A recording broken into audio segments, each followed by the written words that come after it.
करता था और कोमल घर पर रहकर घर का काम किया करती थी। रवि और कोमल के दो बच्चे थे। बेटे का नाम नमन और बेटी का नाम नैना। रवि और कोमल हमेशा नमन को ही प्यार करते थे और नैना पर कुछ खास ध्यान नहीं देते थे। एक दिन रवि और उसका परिवार दूसरे घर में शिफ्ट हो जाते हैं। यहाँ वैसे तो सब कुछ बड़ा अच्छा है, पर मैं नमन के स्कूल के बारे में सोच रही थी। उसका एडमिशन भी तो करवाना है। तुम चिंता मत करो, मेरी पास के स्कूल में बात हो गई है। मेरे बॉस की वहाँ बहुत अच्छी जान पहचान है, इसलिए वहाँ एडमिशन हो पा रहा है। वरना यहाँ तो एडमिशन करवाना बहुत ही मुश्किल है। हाँ, पर एक ही बच्चे का एडमिशन हो सकता है। हाँ, तो नमन का एडमिशन करवा देंगे। और मैं कौन से स्कूल में पढ़ूंगी माँ? ओह हो, बड़ी आई पढ़ने वाली। पढ़ लिख कर कोई डॉक्टर नहीं बन जाएगी तू। आखिर एक दिन शादी करके अपने घर ही जाना है तुझे, समझी? नैना बहुत रोती है, पर कोई भी उसकी बात सुनने को तैयार नहीं होता। कुछ दिन बाद से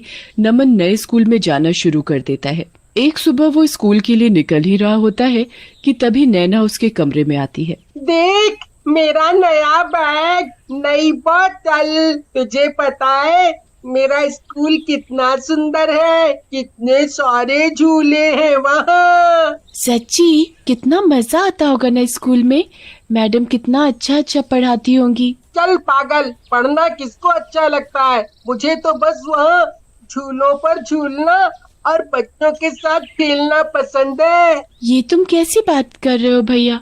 पता है पापा कितनी मुश्किल से तुम्हारी पढ़ाई का खर्चा उठा रहे हैं और तुम ऐसी बातें कर रहे हो। मैं तुझे जो बोल रहा हूँ तू बस अपने तक रखना, समझी? वरना मम्मी से तेरी शिकायत कर दूंगा और तुझे तो पता ही है फिर मम्मी तेरा क्या हाल करेगी।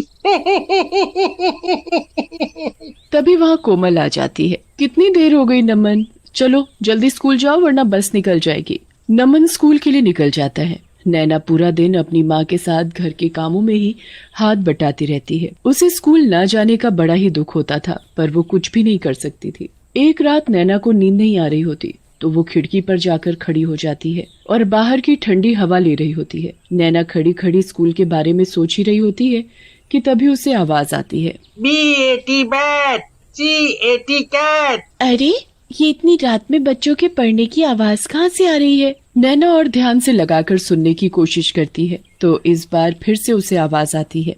चलो बच्चों, अब अपनी हिंदी की कॉपी निकालो, मैं आज तुम सबको एक कहानी सुनाऊंगी। अरे, ये तो किसी टीचर की आवाज है जो बच्चों को पढ़ा रही है।